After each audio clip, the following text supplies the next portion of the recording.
शांति। ब्रह्मा कुमार भ्राता रमेश शाह जी मम्मा के संबंध में अपना अनुभव सुनाते हैं कि सन 1955 में मम्मा मुंबई आई थी। मेरी लौकिक माँ ने मेरे से पूछा, मातेश्वरी आई है, आप मिलने चलेंगे? मैंने कहा, ज़रूर चलूँगा। उनसे समय ले लेना, क्योंकि उनसे मिलने वाले भी बहुत होते हैं और उनके कार्यक्रम भी बहुत होते हैं। शाम को 5-6 बजे के बीच का समय मुझे उन्होंने दिया था। पहली बार मैंने मम्मा को देखा। मम्मा पारसी स्टाइल की साड़ी पहनती थी। पहली मुलाकात में ही मम्मा से एक अदृश्य और अविनाशी संबंध जुट गया। उसी संबंध के कारण मेरे जीवन में काफ़ी परिवर्तन आ गया। काफ़ी समय मम्मा हमारे साथ रही। मम्मा ने हमारी माँ बनकर कई बातों को बताया और सिखाया। कहते हैं ना, माँ प्रथम गुरु होती है। उसी प्रकार मम्मा ने हमारे ईश्वरीय जीवन की गुरु माँ बनकर हमें बहुत कुछ सिखाया। मैं मम्मा से टेढ़े मेढ़े सवाल पूछता था, फिर भी मम्मा उन सवालों का जवाब मुस्कुराते हुए देकर दिल को तसल्ली देती थी, क्योंकि मम्मा समस्त संसार की माँ थी। एक बार मम्मा से पूछा, आपसे पहले भी आई हुई बहनें यज्ञ में बहुत थी, फिर भी आप अपने पुरुषार्थ से सबसे आगे बढ़ी। आप में ऐसी कौन सी एक बात थी जो आप सबसे आगे चली गई? मम्मा ने कहा, यह तो बहुत कठिन प्रश्न है, क्योंकि कोई व्यक्ति एक ही बात से आगे नहीं बढ़ता।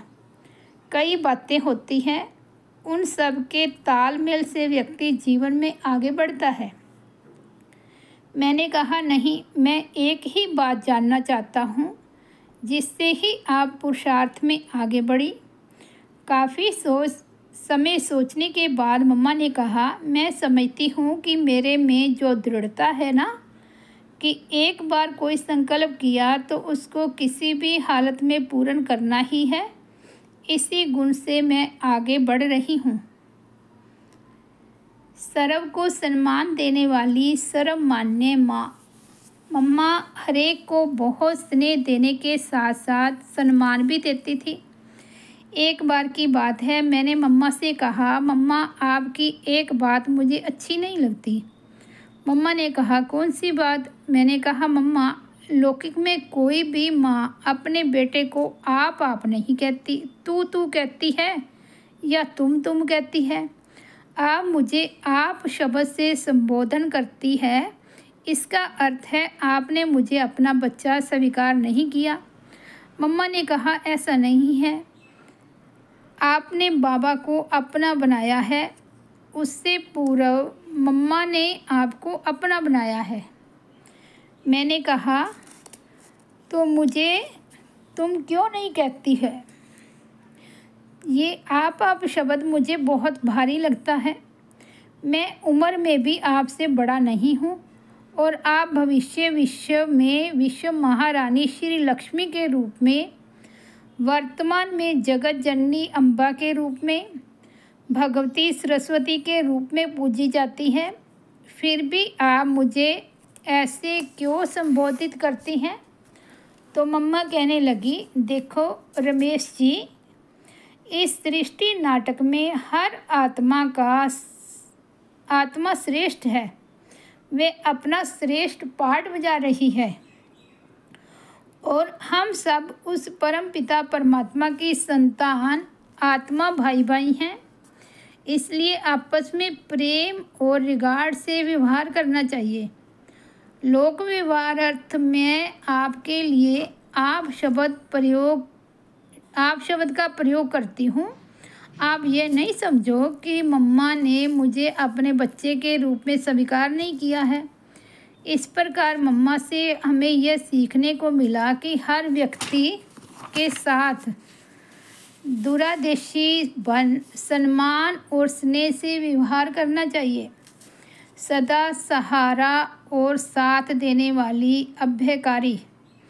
मुंबई में जब पहली बार प्रदर्शनी करनी थी तो मैंने मम्मा से कहा। मम्मा ने कहा कितना खर्चा आएगा? मैंने कहा मम्मा बाबा की छुट्टी तो मिलनी चाहिए ना। मम्मा ने कहा बाबा की तरफ से मम्मा छुट्टी देती है, कितना खर्चा होगा बताओ। मैंने कहा करीब इतने रुपए। मम्मा ने कहा ठीक है आप प्रदर्शनी कर लो। इस प्रकार मम्मा की सम्मति मेरे लिए हमेशा रही। प्रदर्शनी के लिए चित्र बनाना पड़ता था। चित्र बनने के बाद करेक्शन के लिए उनको बाबा के पास भेजते थे। बाबा करेक्शन करके भेज देते थे। एक बार तो बाबा ने पत्र में लिखा, बच्चा तो चित्र के पीछे पागल बन गया है, ज़्यादा चित्र लेकर क्या करना है। झाड़, त्रिमूर्ति, गोला, ये 3 चित्र ही काफ़ी हैं। उस पत्र के नीचे कोने में मम्मा के उत्साह भरने वाले शब्द भी थे। रमेश बच्चे आप जो कर रहे हो वो ठीक है, बाबा आपकी परीक्षा ले रहे हैं, आप चित्र बनाते रहो। इस प्रकार हमारे जीवन में मम्मा का सहारा कहिए, हिम्मत कहिए, तरफदारी कहिए, वह हमेशा रही। उसी साल 29 दिसंबर को प्रदर्शनी का उद्घाटन हुआ जिसमें मम्मा भी आई थी। ड्रामा पर अचल और अटल विश्वास। ये उस समय की बात है जब मैं मधुबन में था। मम्मा हापुड़ का चक्कर लगाकर आने वाली थी। उसी दिन शाम को मम्मा का आगमन हुआ। उस समय उनका भव्य स्वागत हुआ। रात को बाबा मम्मा बैठे थे। मम्मा हापुड़ के हंगामे के बारे में बाबा को समाचार सुना रही थी। मैं भी वही था। मम्मा बाबा को सुना रही थी कि वहाँ के विरोधी लोगों ने क्या किया, कैसे किया, आदि आदि। बाबा शांत चित्त होकर सुन रहे थे। मम्मा एक रस होकर बता रही थी। मैं भी उनका वार्तालाप सुन रहा था, सुनता रहा। मेरे मन में एक प्रश्न उठा। बाद में मैंने मम्मा से पूछा, मम्मा आप खुद हापुड़ की उपस्थिति देखकर आई हैं और वो सारी बातें बाबा को सुना भी रही हैं। जब आप ये सब देख रही थी तो क्या आपके मन में कोई हलचल आदि उत्पन्न हुई थी? मम्मा ने कहा मुझे कोई हलचल नहीं होती है। फिर मैंने कहा क्यों नहीं होती है? मम्मा ने बाबा को देखते हुए बताया, एक बात का हमें पक्का निश्चय है कि 5000 वर्ष पहले जैसे स्थापना हुई थी अब भी वैसे ही हो रही है। अभी तो जो उतराव चढ़ाव, विघ्न, परिस्थिति आदि आ रही है वह 5000 वर्ष पहले भी आई थी। ऐसी कई बार आएंगी और जाएंगी।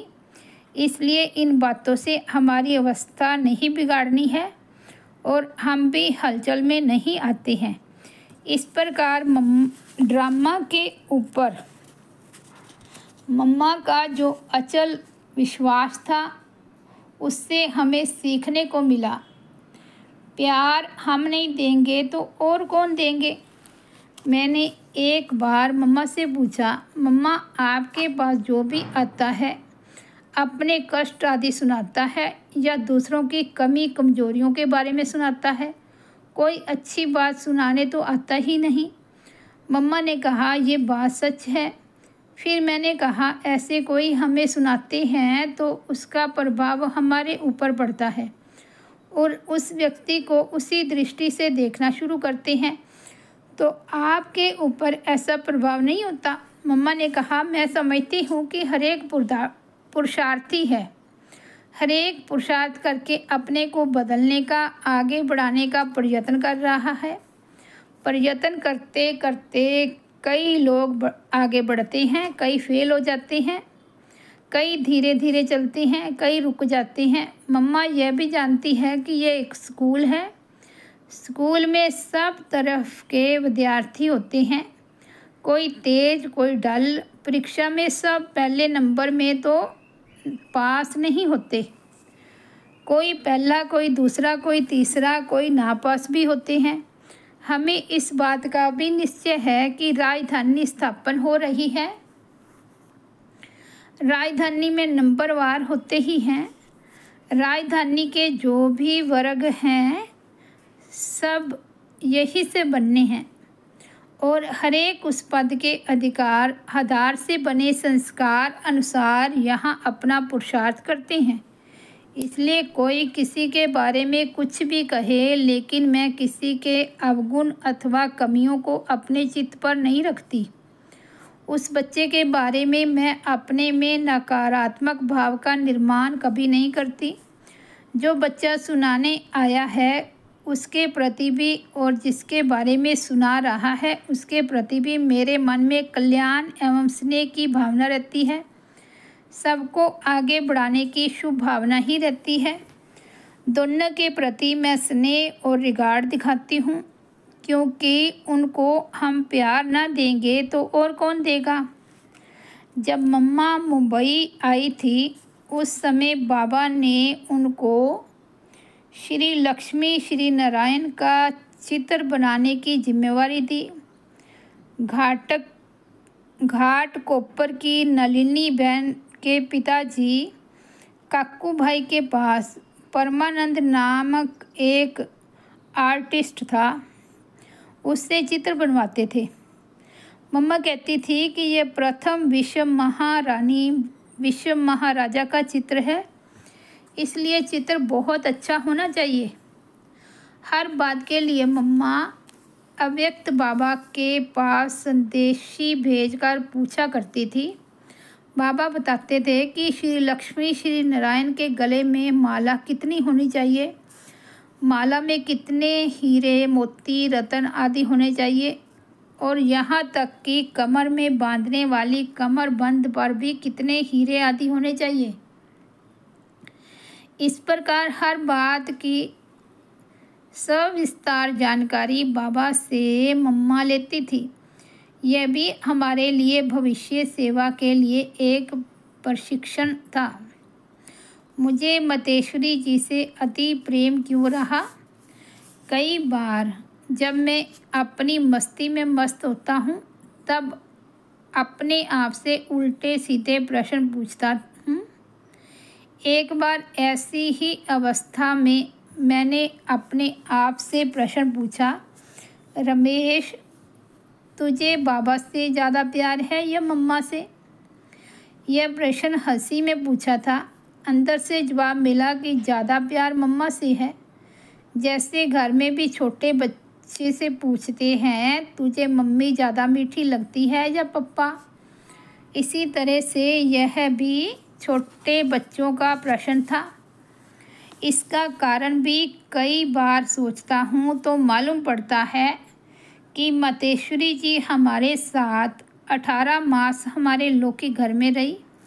रोज़ सेंटर में जाना, सेंटर पर रोज़ मतेश्वरी जी की मुरली सुनना तथा रात को साथ में भोजन करना आदि कई बातों के कारण मतेश्वरी जी से ज़्यादा श्रद्धा युक्त प्रेम हो गया। जब मैं और ज़्यादा सोचता हूँ तो लगता है कि ओहो, मतेश्वरी जैसे कि अनुपम पुरुषार्थ की प्रतीक थी। पिता श्री तो परम पिता परमात्मा के भाग्यशाली रथ भगीरथ थे। 60 वर्ष का उनका अनुभवी तन था और खुद भी अपार संपत्ति के स्वामी थे। इसलिए मेरी समझ में उन्हें पहले नंबर का पद पाने के लिए इतना पुरुषार्थ करने की ज़रूरत ही नहीं थी। ये पद तो उनके लिए स्वाभाविक ही था। मातेश्वरी जब इस यज्ञ में आई उनकी तो आयु भी छोटी थी, न उन्हें गृहस्थ व्यवहार का अनुभव था और न ही पैसे आदि से मददगार बन सकी। अर्थात सभी दृष्टि से देखें तो परिस्थितियाँ उनके लिए विपरीत ही थी और पिताश्री को सभी प्रकार की परिस्थितियाँ सानुकूल थी। एक बार पूना में हम मतेश्वरी जी के साथ पानशेन डैम जो टूट गया था और जिसके कारण वहाँ बहुत नुकसान हुआ था, देखने के लिए गए। वहाँ थोड़ा पैदल चलना पड़ा। चलते चलते हम सब आगे चले गए और मम्मा अकेली पीछे रह गई। हम सब रुक गए मम्मा के लिए और हमने मम्मा से कहा, मम्मा आप तो चलने में पीछे रह गई।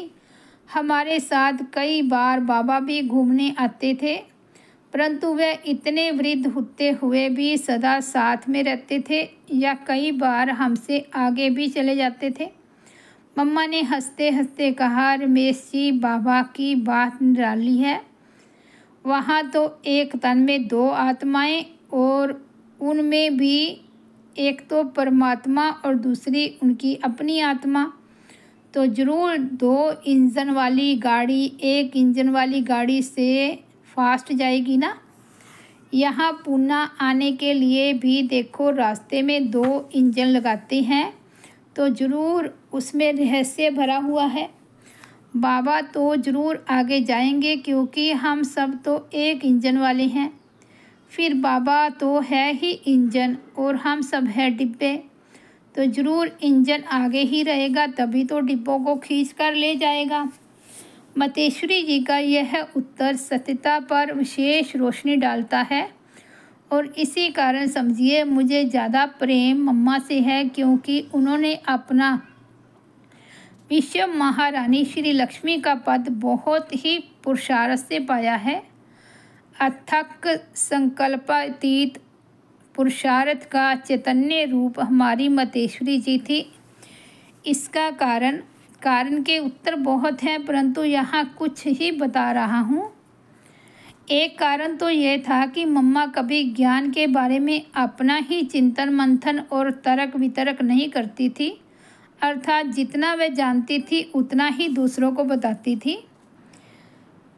ज्ञान की कई ऐसी बातें हैं जो परमात्मा ने अभी तक स्पष्ट नहीं बताई होंगी, तो उनके बारे में हम तर्क वितर्क करते हैं कि ऐसा होगा या वैसा होगा, अर्थात हम अपनी मत को ईश्वरीय मत में मिलाने की चेष्टा करते हैं। उदाहरण अर्थ मैंने सन 1962 में मधुबन में मतेश्वरी जी से प्रश्न पूछा था कि मम्मा ये सब संदेशियाँ कहाँ जाती है। उस समय उनकी आत्मा शरीर में होती है या कहीं और स्थान पर होती है। मम्मा ने फ़ौरन कहा कि इस बात पर अब तक बाबा ने रोशनी नहीं डाली है। हमने पुनः कहा, आपने विचार तो किया होगा ना, आपका विचार क्या कहता है। तब मम्मा ने कहा, हम तो विद्यार्थी हैं और पढ़ते हैं, इसलिए जितनी पढ़ाई शिक्षक ने पढ़ाई है उतना ही सोचते हैं। जबकि पढ़ाने वाला सामने सन्मुख बैठा है, तो क्यों नहीं उनसे पूछ लेते। मैं जो भी अपनी मत सुनाऊंगी वह मनमत हो जाएगी, क्योंकि उसके लिए ईश्वरीय मत क्या है वह मालूम नहीं। रात को ही आप बाबा से यह प्रश्न पूछना। रात्रि क्लास में बाप दादा ने यह रहस्य खोला जो आज सबको मालूम है। ज्ञान का अर्थ है अपनी शक्ति और अशक्ति दोनों का ज्ञान। मम्मा के पास दोनों बातों का पूर्ण ज्ञान था, इसलिए वह पुरुषार्थ में सबसे आगे निकली। दूसरा, मम्मा के तीव्र पुरुषार्थ का दूसरा कारण यह है कि मम्मा में दृढ़ संकल्प शक्ति थी। संकल्प शक्ति का माप करना मुश्किल है, परंतु कम ज़्यादा कर सकते हैं। मम्मा ने जो एक बार निश्चय किया वह हमेशा करके ही रहती थी। एक बार क्या हुआ कि कानपुर के अनन्य बहन भाइयों ने मम्मा को निमंत्रण देने के लिए बहुत ही मीठे प्यार भरे गीत टेप करके मुंबई में भेजे। गीतों में दर्द भी था और उसी कारण सब सुनने वालों को उन गीतों ने घायल किया और सबकी आंखों से पानी बहने लगा। मम्मा की आंखों में भी पानी भर आया, परंतु मम्मा ने कहा कि ये बूंद आंखों से बाहर नहीं आएगी। इतनी प्यार भरी आवाज़ को सुनकर भी अश्रु जल बूंद बनकर आंखों से बाहर तक नहीं आया। वह बूंद अपने आप आंखों के अंदर ही छिप गई। हमने मम्मा से पूछा कि आपकी आंखों से क्यों नहीं आंसू बाहर आए। मम्मा ने तब अपने पुरुषार्थ का शब्द चित्र दिखाया। मम्मा ने कहा कि यज्ञ की शुरुआत थी। कराची में बाबा अलग क्लिफ्टन में पर रहते थे और मम्मा और अन्य यज्ञवस्त अलग स्थान पर रहते थे। रात को अचानक बाबा की याद आई और मम्मा की आंखों से सारी रात अश्रु जल बहता रहा। आंखों से इतना अश्रु जल बहा कि मम्मा का तकिया भीग गया। बाद में बाबा को मालूम पड़ा तो बाबा ने मम्मा को एकांत में समझाया कि बच्ची, आज के बाद कभी रोना नहीं। मम्मा ने कहा कि उसी दिन से मैंने बाबा से वायदा किया है कि मेरी आंखों से एक भी बूंद आंसू नहीं गिरेगा। तब से आज तक मैं इस बात में नापास नहीं हुई हूँ।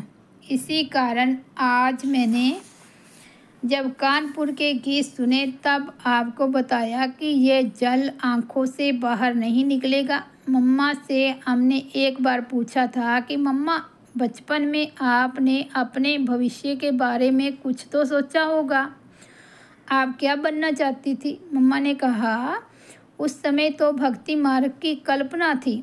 मैं सोचती थी कि मीरा आदि का गायन अभी तक सब करते हैं, तो मैं भी ऐसा कर्तव्य करके जाऊं जो सारी दुनिया मुझे याद करे। देखिए, सचमुच मम्मा ने अपने बचपन के संकल्प को सिद्ध कर दिखाया। तीसरी बात यह है कि मतेश्वरी जी के पास तर्क करने की बहुत ही ज़बरदस्त शक्ति थी। सामने वाले को 2 सेकंड में शांत करना, ये गुण मम्मा के पास था। हमने एक बार अपने लौकिक घर में मुंबई की एक संसारिक गीता पाठशाला के बहुत से शास्त्र पढ़े लिखे मित्रों को मम्मा से मिलाने के लिए बुलाया। मेरे मन में प्रश्न था कि मम्मा ने तो शास्त्र नहीं पढ़े हैं, फिर कैसे उन्हें ज्ञान से संतुष्ट करेगी। पहला प्रश्न यही निकला कि क्या आप इस गीता को झूठी गीता कहती हैं? मम्मा ने तुरंत ही कहा, आप प्राप्ति को देखो। पांडवों ने ये गीता सुनकर क्या प्राप्ति की? गीता समाज के लिए थी, परंतु समाज कलयुगी बन गया। पांडव हिमालय चले गए, यादव स्थली में ख़त्म हो गए, कौरव तो कुरुक्षेत्र के युद्ध में ख़त्म हो गए। ज्ञान इतना ऊंचा होते हुए भी क्यों समाज में विकृति पैदा हुई? और यहाँ अब परमात्मा कहते हैं कि मैं सतयुग की स्थापना गीता ज्ञान सुनाकर करता हूँ, अर्थात गीता से विश्व परिवर्तन करता हूँ। तो बोलो, जिस गीता से विश्व परिवर्तन हुआ उसको सच्चा माने या जिससे समाज में विकृति पैदा हुई उसको सच्चा माने? इसमें अंधश्रद्धा की बात ही नहीं, सत्यता की बात है। आप लोग पढ़े लिखे हैं तो ज़रूर अंधश्रद्धा से परे जाकर सत्यता के बारे में निष्पक्ष होकर सोचिए। ये सुनकर एक ने दूसरे को कान में कहा कि अरे, इन्होंने प्राप्ति की बात को लेकर हम सब का मुंह बंद कर दिया। सचमुच बाद में चर्चा का रूप ही बदल गया। चौथी बात है, मतेश्वरी जी ने अपने पद और जिम्मेवारी को अंत तक निभाया। थी तो वे कन्या, परंतु जिस क्षण उनको मम्मा का पद या तखत मिला, उसी क्षण के बाद वह उस तखत या आसन से कभी नीचे नहीं उतरी। सदा उन्होंने सर्व के प्रति माँ की शुभ दृष्टि रखी। हम बच्चों को भी बाबा ने पद, तखत या आसन दिया है कि आपस में भाई भाई की या भाई बहन की दृष्टि वृत्ति रखो। क्या हम सदैव यह दृष्टि या वृत्ति रख पाते हैं? नहीं। तो इसका कारण ये है कि हम अपने पद को घड़ी घड़ी छोड़ देते हैं। मतेश्वरी जी से सब संतुष्ट थे और मतेश्वरी जी भी सभी से संतुष्ट थी। मतेश्वरी जी किसी के भाव स्वभाव के प्रभाव में नहीं आती थी, सबको प्रेम से जीतती थी, इसलिए कोई उनको पराया नहीं समझता था। ईश्वरीय ज्ञान की नई बातों को न मानने वाले भी मतेश्वरी जी के व्यक्तित्व की महिमा करते थे। उन्हें सभी अपनी माँ समझते थे। तो ऐसी थी हमारी जगदम्बा सरस्वती माँ, जिसका रमेश भाई जी ने बहुत विस्तार से उनके साथ का अनुभव सुनाया है। तो हमें भी अपनी माँ के समान उनकी गुण विशेषताओं को धारण करके माँ समान बनना है। ओम शांति।